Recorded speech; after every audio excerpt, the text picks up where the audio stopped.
ॐ श्रीलक्ष्मी नृसिंहसहस्रनामावलिः। ॐ ह्रीं श्रीं ऐं क्षौं ॐ नारसिंहाय नमः। ॐ वज्रद्रष्टाय नमः। ॐ वज्रिणे नमः। ॐ वज्रदेहाय नमः। ॐ वज्राय नमः। ॐ वज्रनखाय नमः। ॐ वासुदेवाय नमः। ॐ वन्द्याय नमः। ॐ वरदाय नमः। ॐ वरात्मने नमः। ॐ वरदाभयहस्ताय नमः। ॐ वराय नमः। ॐ वररूपिणे नमः। ॐ वरेण्याय नमः। ॐ वरिष्ठाय नमः। ॐ श्रीवराय नमः। ॐ प्रह्लादवरदाय नमः। ॐ प्रत्यक्षरवरदाय नमः। ॐ परात्परपरेशाय नमः। ॐ पवित्राय नमः। ॐ पिनाकिने नमः। ॐ पावनाय नमः। ॐ प्रसन्नाय नमः। ॐ पाशिने नमः। ॐ पापहारिणे नमः। ॐ पुरुष्टुताय नमः। ॐ पुण्याय नमः। ॐ पुरुहूताय नमः। ॐ तत्पुरुषाय नमः। ॐ तथ्याय नमः। ॐ पुराणपुरुषाय नमः। ॐ पुरोधसे नमः। ॐ पूर्वजाय नमः। ॐ पुष्कराक्षाय नमः। ॐ पुष्पहासाय नमः। ॐ हासाय नमः। ॐ महाहासाय नमः। ॐ शारङ्गिणे नमः। ॐ सिंहाय नमः। ॐ सिंहराजाय नमः। ॐ जगद्वस्याय नमः। ॐ अट्टहासाय नमः। ॐ रोषाय नमः। ॐ जलवासाय नमः। ॐ भूतावासाय नमः। ॐ भासाय नमः। ॐ श्रीनिवासाय नमः। ॐ खड्गिने नमः। ॐ खड्गजिह्वाय नमः। ॐ सिंहाय नमः। ॐ खड्गवासाय नमः। ॐ मूलाधिवासाय नमः। ॐ धर्मवासाय नमः। ॐ धन्विने नमः। ॐ धनञ्जयाय नमः। ॐ धन्याय नमः। ॐ मृत्युञ्जयाय नमः। ॐ शुभञ्जयाय नमः। ॐ सूत्राय नमः। ॐ शत्रुञ्जयाय नमः। ॐ निरञ्जनाय नमः। ॐ नीराय नमः। ॐ निर्गुणाय नमः। ॐ गुणाय नमः। ॐ निष्प्रपञ्चाय नमः। ॐ निर्वाणपदाय नमः। ॐ निबिडाय नमः। ॐ निरालम्बाय नमः। ॐ नीलाय नमः। ॐ निष्कलाय नमः। ॐ कलाय नमः। ॐ निमेषाय नमः। ॐ निबन्धाय नमः। ॐ निमेषगमनाय नमः। ॐ निर्द्वन्द्वाय नमः। ॐ निराशाय नमः। ॐ निश्चयाय नमः। ॐ निराय नमः। ॐ निर्मलाय नमः। ॐ निबन्धाय नमः। ॐ निर्मोहाय नमः। ॐ निराकृते नमः। ॐ नित्याय नमः। ॐ सत्याय नमः। ॐ सत्कर्मनिरताय नमः। ॐ सत्यध्वजाय नमः। ॐ मुञ्जाय नमः। ॐ मुञ्जकेशाय नमः। ॐ केशिने नमः। ॐ हरीशाय नमः। ॐ शेषाय नमः। ॐ गुणाकेशाय नमः। ॐ सुकेशाय नमः। ॐ ऊर्ध्वकेशाय नमः। ॐ केशिसंहारकाय नमः। ॐ जलेशाय नमः। ॐ स्थलेशाय नमः। ॐ पद्मेशाय नमः। ॐ उग्ररूपिणे नमः। ॐ कुशेशयाय नमः। ॐ कूलाय नमः। ॐ केशवाय नमः। ॐ सुक्तिकर्णाय नमः। ॐ सूक्ताय नमः। ॐ रक्तजिह्वाय नमः। ॐ रागिणे नमः। ॐ दीप्तरूपाय नमः। ॐ दीप्ताय नमः। ॐ प्रदीप्ताय नमः। ॐ प्रलोभिने नमः। ॐ प्रच्छिन्नाय नमः। ॐ प्रबोधाय नमः। ॐ प्रभवे नमः। ॐ विभवे नमः।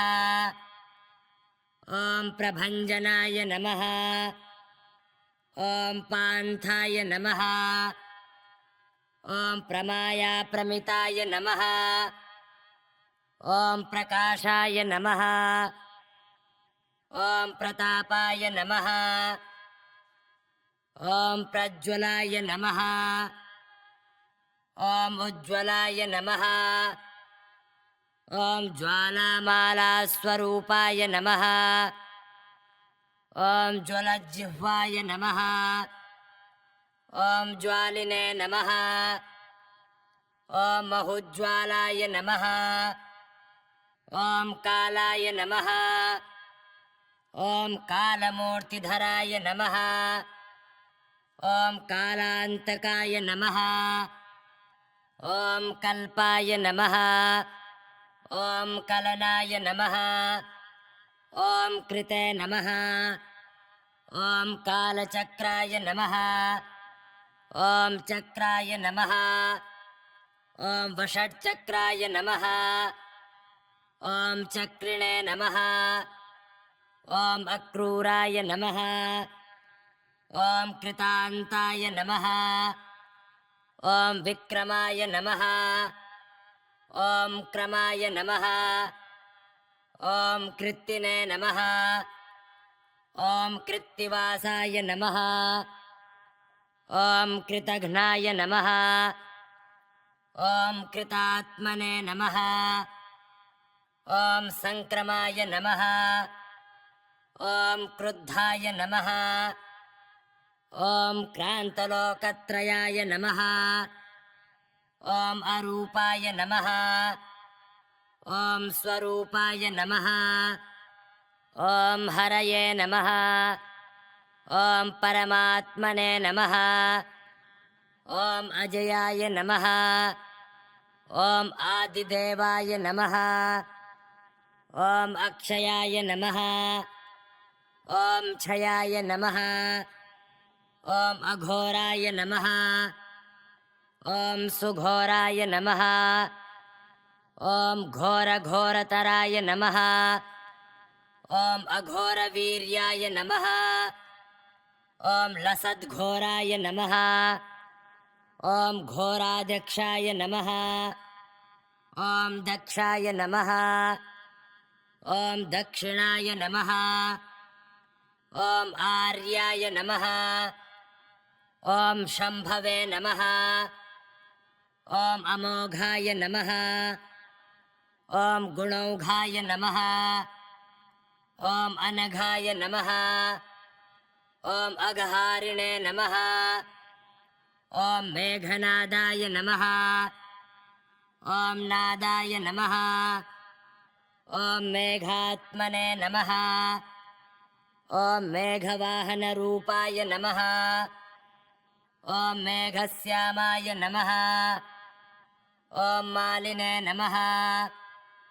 ॐ व्यालयज्ञोपवीताय नमः। ॐ व्याघ्रदेहाय नमः। ॐ व्याघ्रपादाय नमः। ॐ व्याघ्रकर्मिणे नमः। ॐ व्यापकाय नमः। ॐ विकटास्याय नमः। ॐ वीराय नमः। ॐ विष्टरस्रवसे नमः। ॐ विकीर्णनखद्रंष्टाय नमः। ॐ नखद्रष्टायुधाय नमः। ॐ विस्वक्सेनाय नमः। ॐ सेनाय नमः। ॐ विह्वलाय नमः। ॐ बलाय नमः। ॐ विरूपाक्षाय नमः। ॐ वीराय नमः।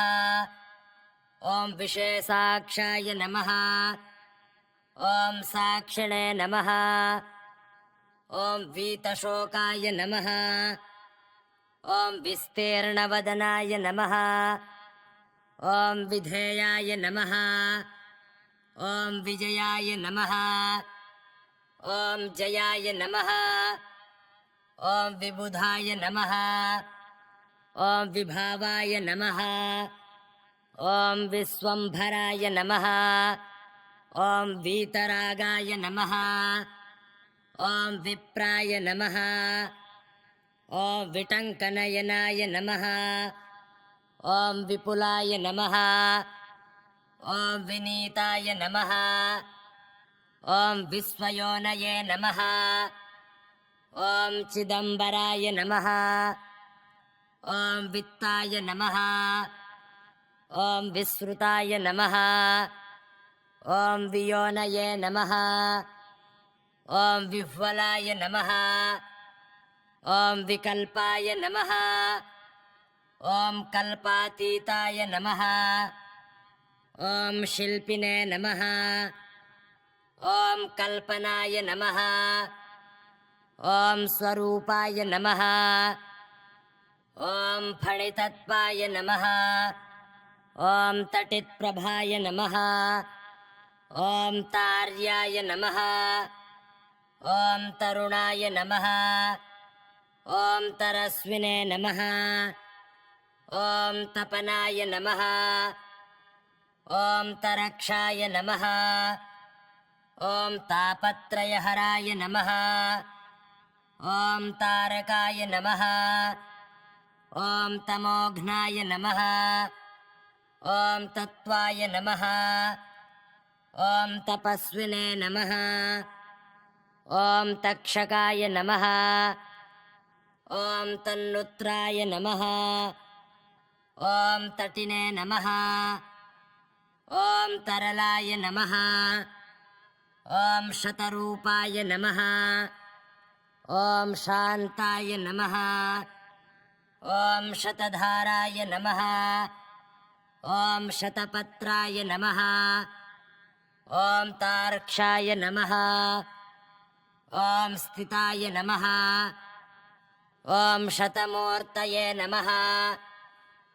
ॐ शतक्रतुस्वरूपाय नमः।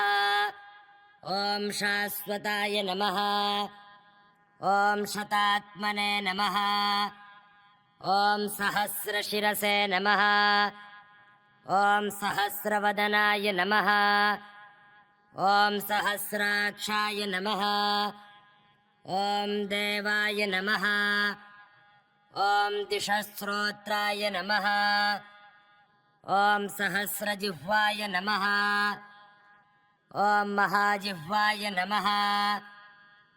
ॐ सहस्रनामधेयाय नमः। ॐ सहस्राक्षधराय नमः। ॐ सहस्रबाहवे नमः। ॐ सहस्रचरणाय नमः। ॐ सहस्रार्कप्रकाशाय नमः। ॐ सहस्रायुधधारिणे नमः। ॐ स्थूलाय नमः। ॐ सूक्ष्माय नमः। ॐ सुसूक्ष्माय नमः। ॐ सुषुण्णाय नमः। ॐ सुभिक्षाय नमः। ॐ सुराध्यक्षाय नमः। ॐ शौरिणे नमः। ॐ धर्माध्यक्षाय नमः। ॐ धर्माय नमः। ॐ लोकाध्यक्षाय नमः। ॐ शिक्षाय नमः। ॐ विपक्षक्षयमूर्तये नमः। ॐ कालाध्यक्षाय नमः। ॐ तीक्ष्णाय नमः। ॐ मूलाध्यक्षाय नमः। ॐ अधोक्षजाय नमः। ॐ मित्राय नमः। ॐ सुमित्रवरुणाय नमः। ॐ शत्रुघ्नाय नमः। ॐ अविघ्नाय नमः। ॐ विघ्नकोटिहराय नमः। ॐ रक्षोघ्नाय नमः। ॐ तमोघ्नाय नमः। ॐ भूतघ्नाय नमः। ॐ भूतपालाय नमः। ॐ भूताय नमः। ॐ भूतावासाय नमः। ॐ भूतिने नमः। ॐ भूतभेतालघाताय नमः। ॐ भूताधिपतये नमः। ॐ भूतग्रहविनाशाय नमः। ॐ भूसंयमते नमः। ॐ महाभूताय नमः। ॐ भृगवे नमः। ॐ सर्वभूतात्मने नमः। ॐ सर्वारिष्टविनाशाय नमः। ॐ सर्वसम्पत्कराय नमः। ॐ सर्वाधाराय नमः। ॐ शर्वाय नमः। ॐ सर्वार्तिहरये नमः। ॐ सर्वदुःखप्रशान्ताय नमः। ॐ सर्वसौभाग्यदायिने नमः। ॐ सर्वज्ञाय नमः। ॐ अनन्ताय नमः। ॐ सर्वशक्तिधराय नमः। ॐ सर्वैश्वर्यप्रदात्रे नमः। ॐ सर्वकार्यविधायिने नमः। ॐ सर्वज्वरविनाशाय नमः। ॐ सर्वरोगापहारिणे नमः। ॐ सर्वाभिचारहन्त्रे नमः। ॐ सर्वैश्वर्यविधायिने नमः। ॐ पिङ्गाक्षाय नमः। ॐ एकशृङ्गाय नमः। ॐ द्विशृङ्गाय नमः। ॐ मरीचये नमः। ॐ बहुशृङ्गाय नमः। ॐ लिङ्गाय नमः। ॐ महाशृङ्गाय नमः। ॐ माङ्गल्याय नमः। ॐ मनोज्ञाय नमः। ॐ मनतव्याय नमः। ॐ महात्मने नमः। ॐ महादेवाय नमः। ॐ देवाय नमः। ॐ मातुलिङ्गधराय नमः। ॐ महामायाप्रसूताय नमः। ॐ प्रस्तुताय नमः। ॐ मायिने नमः। ॐ अनन्ताय नमः। ॐ अनन्तरूपाय नमः। ॐ मायिने नमः। ॐ जलशायिने नमः। ॐ महोदराय नमः। ॐ मन्दाय नमः। ॐ मददाय नमः। ॐ मदाय नमः। ॐ मधुकैटभहन्त्रे नमः। ॐ माधवाय नमः। ॐ मुरारये नमः। ॐ महावीर्याय नमः। ॐ धैर्याय नमः।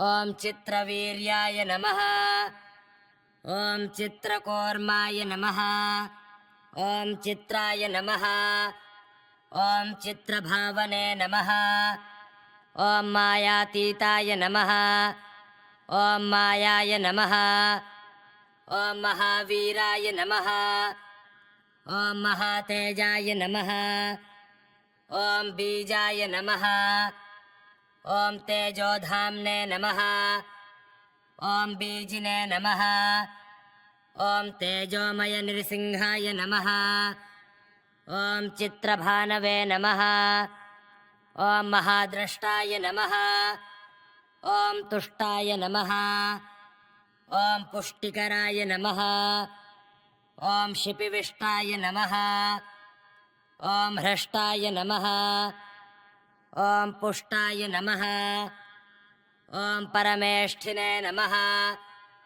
ॐ विशिष्टाय नमः ॐ शिष्टाय नमः ॐ गरिष्ठाय नमः ॐ इष्टदायिने नमः ॐ ज्येष्ठाय नमः ॐ श्रेष्ठाय नमः ॐ तुष्टाय नमः ॐ अमिततेजसे नमः ॐ अष्टाङ्गव्यस्तरूपाय नमः ॐ सर्वदुष्टान्तकाय नमः ॐ वैकुण्ठाय नमः ॐ विकुण्ठाय नमः ॐ केशिकण्ठाय नमः ॐ कण्ठीरवाय नमः ॐ लुण्ठाय नमः ॐ निस्सठाय नमः ॐ हठाय नमः ॐ सत्त्वोद्रिक्ताय नमः ॐ रुद्राय नमः ॐ ऋग्यजुस्सामगाय नमः ॐ ऋतुध्वजाय नमः ॐ वज्राय नमः ॐ मन्त्रराजाय नमः ॐ मन्त्रिणे नमः ॐ त्रिनेत्राय नमः ॐ त्रिवर्गाय नमः ॐ त्रिधाम्ने नमः ॐ त्रिशूलिने नमः ॐ त्रिकालज्ञानरूपाय नमः ॐ त्रिदेहाय नमः ॐ त्रिधात्मने नमः ॐ त्रिमूर्तिविद्याय नमः ॐ त्रितत्त्वज्ञानिने नमः ॐ अक्षोभ्याय नमः ॐ अनिरुद्धाय नमः ॐ अप्रमेयाय नमः ॐ भानवे नमः ॐ अमृताय नमः ॐ अनन्ताय नमः ॐ अमिताय नमः ॐ आमितौजसे नमः ॐ अपमृत्युविनाशाय नमः ॐ अपस्मारविघातिने नमः ॐ अन्नदाय नमः ॐ अन्नरूपाय नमः ॐ अन्नाय नमः ॐ अन्नभुजे नमः ॐ नाद्याय नमः ॐ निरवध्याय नमः ॐ विद्याय नमः ॐ अद्भुतकर्मणे नमः ॐ सद्योजाताय नमः ॐ सङ्घाय नमः ॐ वैद्युताय नमः ॐ अध्वातीताय नमः ॐ सत्त्वाय नमः ॐ वागतीताय नमः ॐ वाग्मिने नमः ॐ वागेश्वराय नमः ॐ गोपाय नमः ॐ गोहिताय नमः ॐ गवाम्पतये नमः ॐ गन्धर्वाय नमः ॐ गभीराय नमः ॐ गर्जिताय नमः ॐ ऊर्जिताय नमः ॐ पर्जन्याय नमः ॐ प्रबुद्धाय नमः ॐ प्रधानपुरुषाय नमः ॐ पद्मनाभाय नमः ॐ सुनाभाय नमः ॐ पद्मनाभाय नमः ॐ पद्मनाभाय नमः ॐ मानिने नमः ॐ पद्मनेत्राय नमः ॐ पद्माय नमः ॐ पद्मायाः पतये नमः ॐ पद्मोदराय नमः ॐ पूताय नमः ॐ पद्मकल्पोद्भवाय नमः ॐ हृत्पद्मवासाय नमः ॐ भूपद्मोद्धरणाय नमः ॐ शब्दब्रह्मस्वरूपाय नमः ॐ ब्रह्मरूपधराय नमः ॐ ब्रह्मणे नमः ॐ ब्रह्मरूपाय नमः ॐ पद्मनेत्राय नमः ॐ ब्रह्मादये नमः ॐ ब्राह्मणाय नमः ॐ ब्रह्मणे नमः ॐ ब्रह्मात्मने नमः ॐ सुब्रह्मण्याय नमः ॐ देवाय नमः ॐ ब्रह्मण्याय नमः ॐ त्रिवेदिने नमः ॐ परब्रह्मस्वरूपाय नमः ॐ पञ्चब्रह्मात्मने नमः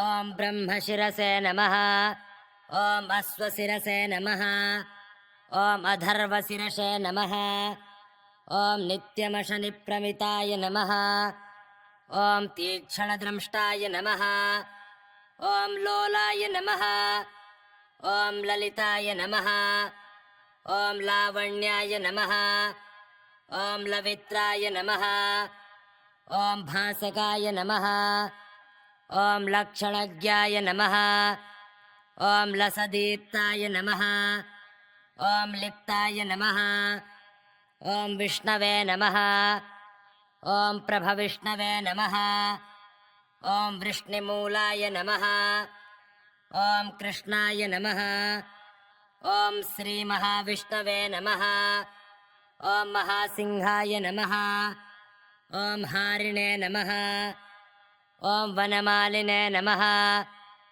ॐ किरीटिने नमः ॐ कुण्डलिने नमः ॐ सर्वाङ्गाय नमः ॐ सर्वतोमुखाय नमः ॐ सर्वतः पाणिपादोरसे नमः ॐ सर्वतोक्षिशिरोमुखाय नमः ॐ सर्वेश्वराय नमः ॐ सदातुष्टाय नमः ॐ समर्थाय नमः ॐ समरप्रियाय नमः ॐ बहुयोजनविस्तीर्णाय नमः ॐ बहुयोजनमायताय नमः ॐ बहुयोजनहस्ताङ्घये नमः ॐ बहुयोजननासिकाय नमः ॐ महारूपाय नमः ॐ महावक्त्राय नमः ॐ महाद्रष्टाय नमः ॐ महाबलाय नमः ॐ महाभुजाय नमः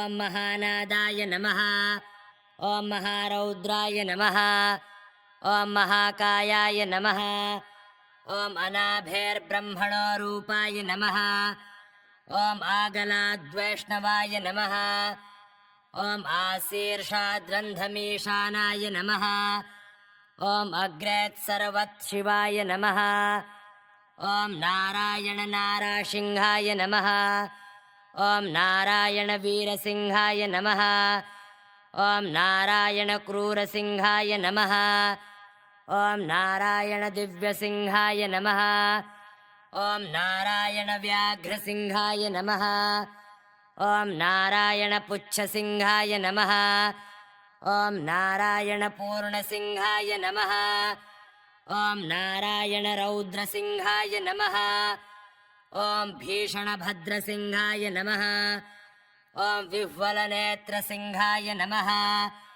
ॐ बृंहितभूतसिंहाय नमः ॐ निर्मलचित्रसिंहाय नमः ॐ निर्जितकालसिंहाय नमः ॐ कल्पितकल्पसिंहाय नमः ॐ कामदकामसिंहाय नमः ॐ भुवनैकसिंहाय नमः ॐ विष्णवे नमः ॐ भविष्णवे नमः ॐ सविष्णवे नमः ॐ भ्राजिष्णवे नमः ॐ जिष्णवे नमः ॐ पृथिव्ये नमः ॐ अन्तरिक्षाय नमः ॐ पर्वताय नमः ॐ अरण्याय नमः ॐ कलाकाष्ठाविलिप्ताय नमः ॐ मुहूर्तप्रहरादिकाय नमः ॐ अहोरात्राय नमः ॐ त्रिसन्ध्याय नमः ॐ पक्षाय नमः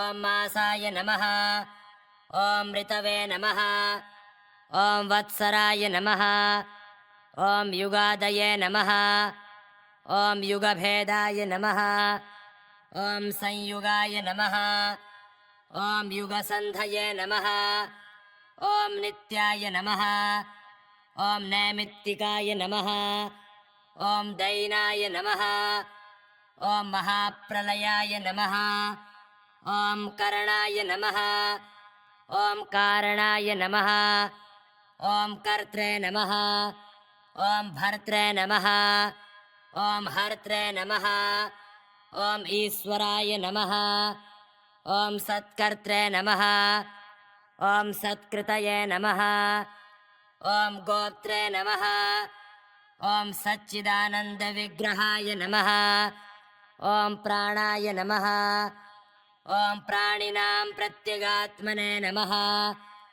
ॐ सुज्योतिषे नमः ॐ परं ज्योतिषे नमः ॐ आत्मज्योतिषे नमः ॐ सनातनाय नमः ॐ ज्योतिषे नमः ॐ ज्ञेयाय नमः ॐ ज्योतिषां पतये नमः ॐ स्वाहाकाराय नमः ॐ स्वधाकाराय नमः ॐ वषट्काराय नमः ॐ कृपाकराय नमः ॐ हन्तकाराय नमः ॐ निराकाराय नमः ॐ वेगाकाराय नमः ॐ शङ्कराय नमः ॐ अकारादिहकारान्ताय नमः ॐ ओंकाराय नमः ॐ लोककारकाय नमः ॐ एकात्मने नमः ॐ अनेकात्मने नमः ॐ चतुरात्मने नमः ॐ चतुर्भुजाय नमः ॐ चतुर्मूर्तये नमः ॐ चतुर्द्रष्टाय नमः ॐ तचुर्वेदमयाय नमः ॐ उत्तमाय नमः ॐ लोकप्रियाय नमः ॐ लोकगुरवे नमः ॐ लोकेशाय नमः ॐ लोकनायकाय नमः ॐ लोकसाक्षिणे नमः ॐ लोकपतये नमः ॐ लोकात्मने नमः ॐ लोकलोचनाय नमः ॐ लोकाधाराय नमः ॐ बृहल्लोकाय नमः ॐ लोकालोकामयाय नमः ॐ विभवे नमः ॐ लोककर्त्रे नमः ॐ विश्वकर्त्रे नमः ॐ कृतावर्ताय नमः ॐ कृतागमाय नमः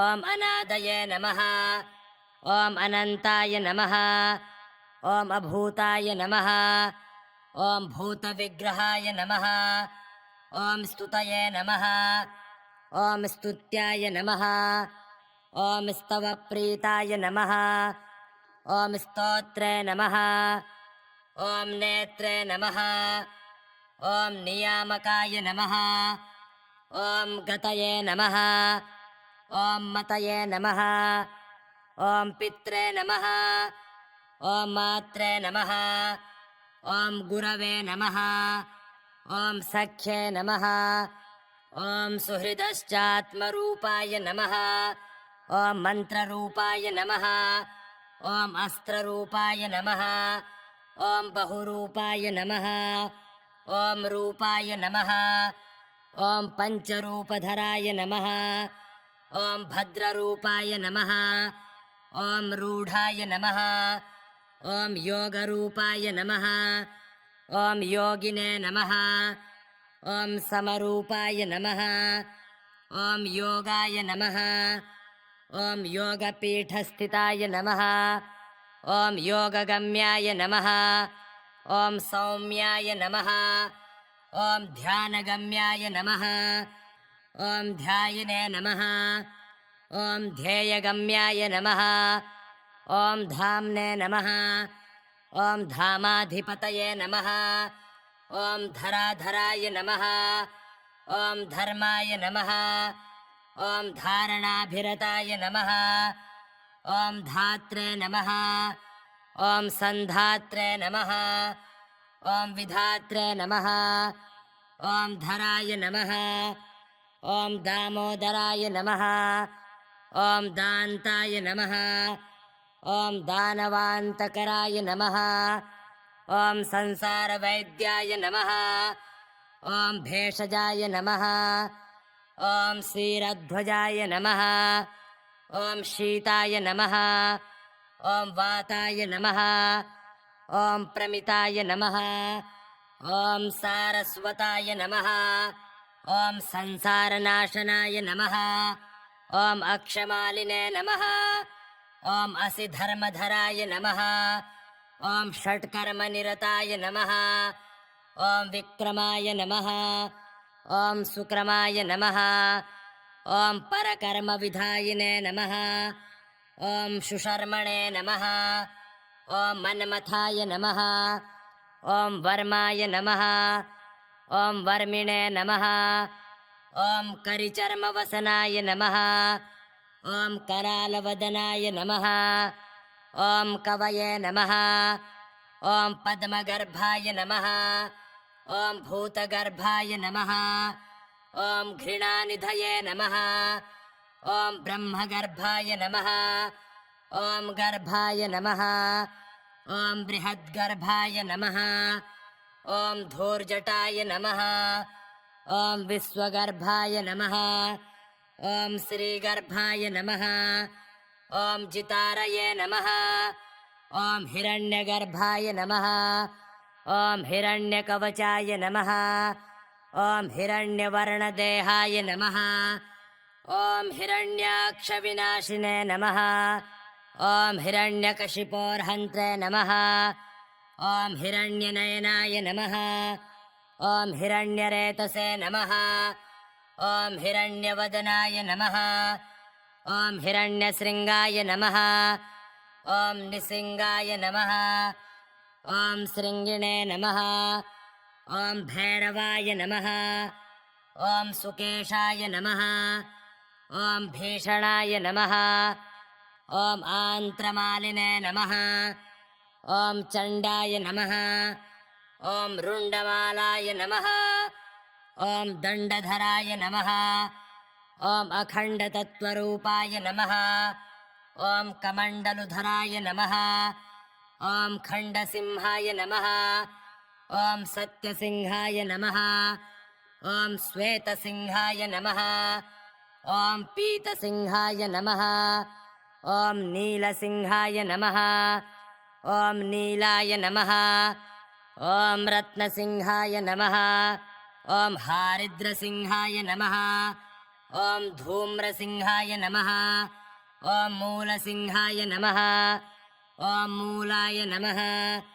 ॐ बृहत्सिंहाय नमः ॐ पातालस्थितसिंहाय नमः ॐ पर्वतवासिने नमः ॐ जलस्थितसिंहाय नमः ॐ अन्तरिक्षस्थिताय नमः ॐ कालाग्निरुद्रसिंहाय नमः ॐ चण्डसिंहाय नमः ॐ अनन्तसिंहाय नमः ॐ अनन्तगतये नमः ॐ विचित्रसिंहाय नमः ॐ बहुसिंहस्वरूपिणे नमः ॐ अभयङ्करसिंहाय नमः ॐ नरसिंहाय नमः ॐ सिंहराजाय नमः ॐ नरसिंहाय नमः ॐ सप्ताब्धिवेखलाय नमः ॐ सत्याय नमः ॐ सत्यरूपिणे नमः ॐ सप्तलोकान्तरस्थाय नमः ॐ सप्तस्वरमयाय नमः ॐ सप्तार्चिरूपद्रष्टाय नमः ॐ सप्तास्वरथरूपिणे नमः ॐ सप्तवायुस्वरूपाय नमः ॐ सप्तच्छन्दोमयाय नमः ॐ स्वच्छाय नमः ॐ स्वच्छरूपाय नमः ॐ स्वच्छन्दाय नमः ॐ श्रीवत्साय नमः ॐ सुवेधाय नमः ॐ श्रुतये नमः ॐ श्रुतिमूर्तये नमः ॐ शुचिस्रवाय नमः ॐ शूराय नमः ॐ सुप्रभाय नमः ॐ सुधन्विने नमः ॐ शुभ्राय नमः ॐ सुरनाथाय नमः ॐ सुप्रभाय नमः ॐ शुभाय नमः ॐ सुदर्शनाय नमः ॐ सूक्ष्माय नमः ॐ निरुक्ताय नमः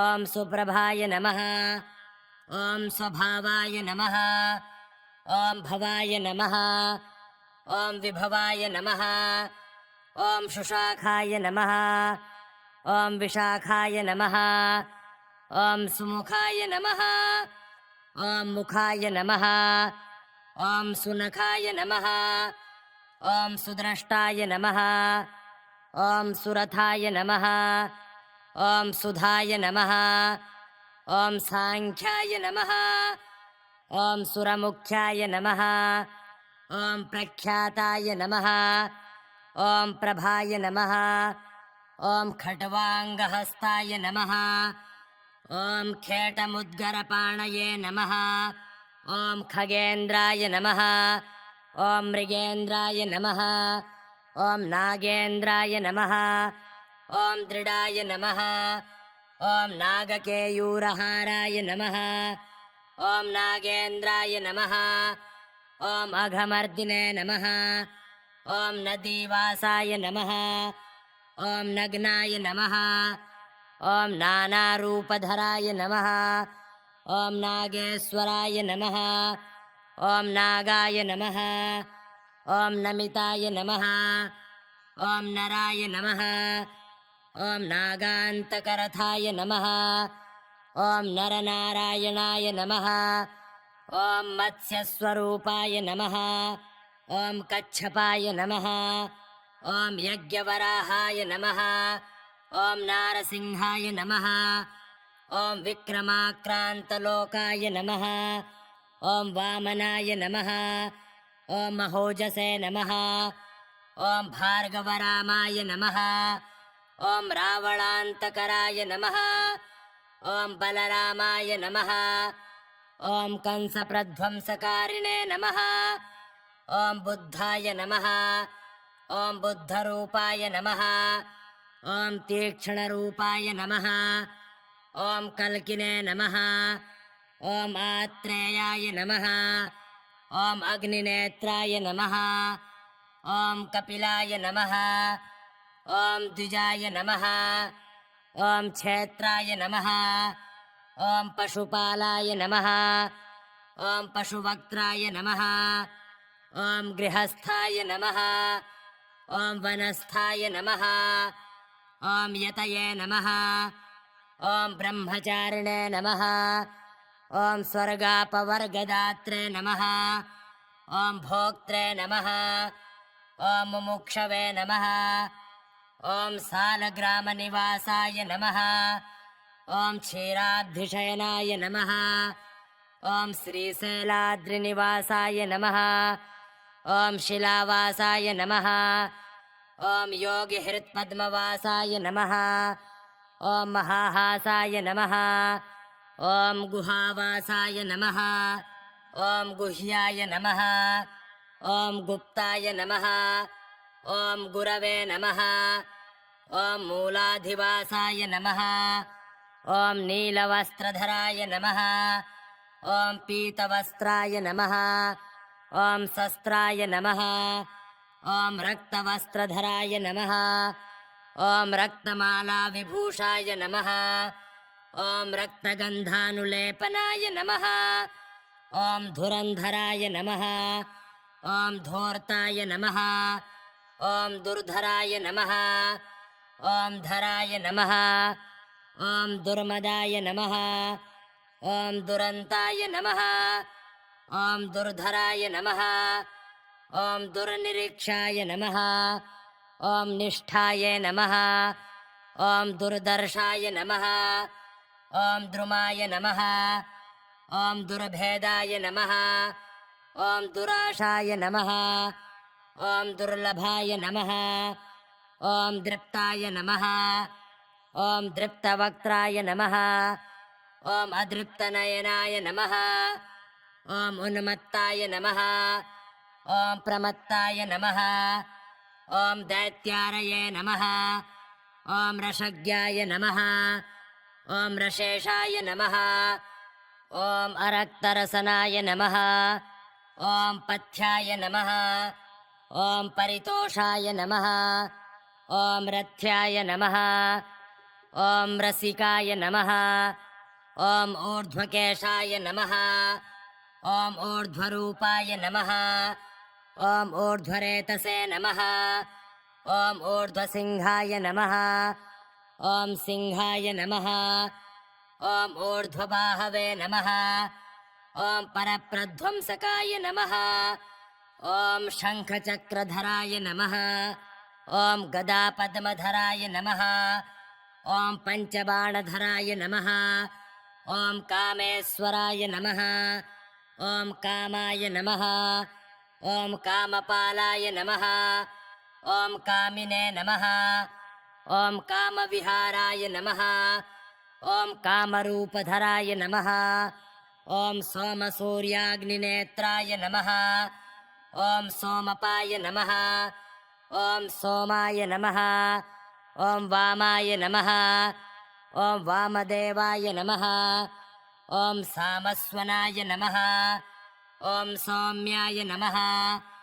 ॐ भक्तिगम्याय नमः ॐ कूष्माण्डगणनाथाय नमः ॐ सर्वश्रेयस्कराय नमः ॐ भीष्माय नमः ॐ भीषदाय नमः ॐ भीमविक्रमणाय नमः ॐ मृगग्रीवाय नमः ॐ जीवाय नमः ॐ जिताय नमः ॐ जितकारिणे नमः ॐ जटिने नमः ॐ जामदग्न्याय नमः ॐ जातवेदसे नमः ॐ जपाकुसुमवर्णाय नमः ॐ जप्याय नमः ॐ जपिताय नमः ॐ जरायुजाय नमः ॐ अण्डजाय नमः ॐ स्वेदजाय नमः ॐ उद्भिजाय नमः ॐ जनार्दनाय नमः ॐ रामाय नमः ॐ जाह्नवीजनकाय नमः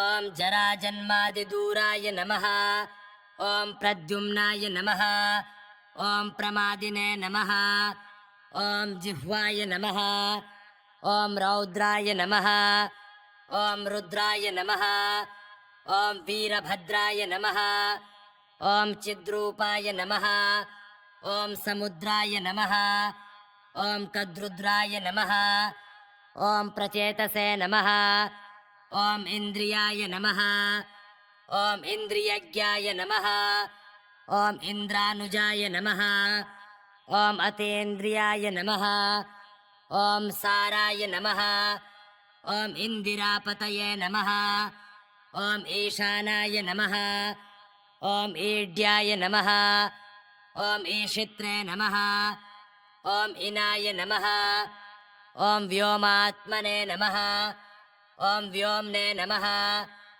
ॐ सोमकेशिने नमः ॐ व्योमाधाराय नमः ॐ व्योमवक्त्राय नमः ॐ सुरघातिने नमः ॐ व्योमद्रष्टाय नमः ॐ व्योमवासाय नमः ॐ सुकुमाराय नमः ॐ रामाय नमः ॐ शुभाचाराय नमः ॐ विश्वाय नमः ॐ विश्वरूपाय नमः ॐ विश्वात्मकाय नमः ॐ ज्ञानात्मकाय नमः ॐ ज्ञानाय नमः ॐ विश्वेशाय नमः ॐ परात्मने नमः ॐ एकात्मने नमः ॐ द्वादशात्मने नमः ॐ चतुर्विंशतिरूपाय नमः ॐ पञ्चविंशतिमूर्तये नमः ॐ षड्विंशकात्मने नमः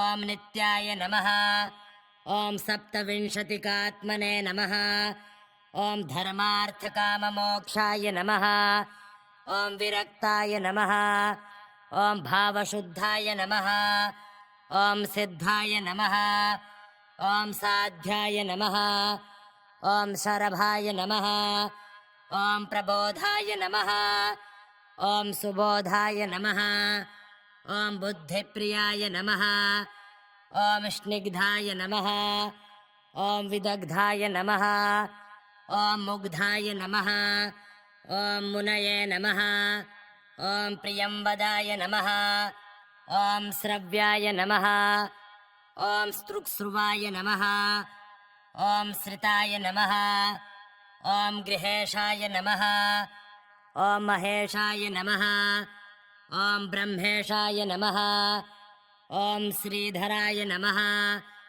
ॐ सुतीर्थाय नमः ॐ हयग्रीवाय नमः ॐ उग्राय नमः ॐ उग्रवेगाय नमः ॐ उग्रकर्मरताय नमः ॐ उग्रनेत्राय नमः ॐ व्याघ्राय नमः ॐ समग्रगुणशालिने नमः ॐ बालग्रहविनाशाय नमः ॐ पिशाचग्रहघातिने नमः ॐ दुष्टग्रहनिहन्त्रे नमः ॐ निग्रहानुग्रहाय नमः ॐ वृषध्वजाय नमः ॐ वृष्ण्याय नमः ॐ वृषाय नमः ॐ वृषभाय नमः ॐ उग्रस्रवाय नमः ॐ शान्ताय नमः ॐ श्रुतिधराय नमः ॐ देवदेवेशाय नमः ॐ मधुसूदनाय नमः